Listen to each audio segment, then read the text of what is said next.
నీకు నిజం తెలుస్తుంది. కనీసం ఇప్పుడు ఎక్కడికి ట్రాన్స్ఫర్ అయిందో చెప్పగలవా? అది ఎలాగైనా తెలుసుకోవచ్చు. మా స్టేషన్లో ఎవరిని అడిగినా డీటెయిల్స్ ఇస్తారు.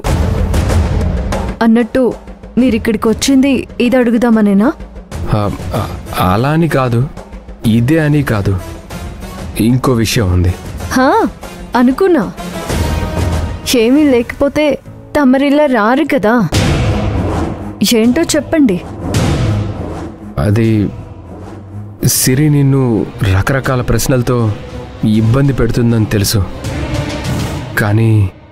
ఓహో, తను నన్ను ఇబ్బంది పెడితే ఆ ఇబ్బందికి నేనెక్కడ నిజం చెప్పేస్తానోనని నన్ను ట్రాన్స్ఫర్ చేయించారా?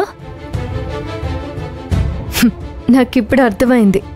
మీరిక్కడికి వచ్చింది కూడా నా కోసం కాదు. నేను ఎలాగూ వెళుతున్నాను కాబట్టి వెళ్ళేటప్పుడు సిరికి నిజం చెప్పి వెళ్తానేమో అని భయంతో తనకేమీ చెప్పకుండా వెళ్ళు అని చెప్పడానికి వచ్చారు కదా.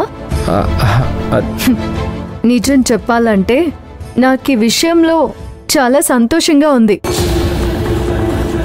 ఎందుకంటే మీరు నా విషయాన్ని ఎలాగూ గాలికి వదిలేశారు. కొత్తగా వచ్చినా మీ భార్య బాధపడుతుందని మీరు ఆలోచిస్తున్నారు.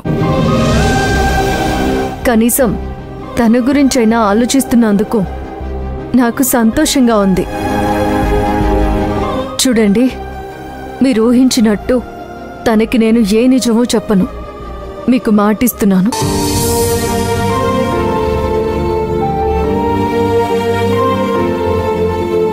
కనీసం నువ్వు నా మాట కూడా వినవా? నా బాధని కూడా అర్థం చేసుకోవా? ఏదో ఒకరోజు నేనిప్పుడు పడుతున్న బాధ నీకు అర్థం అవుతుంది. అప్పుడు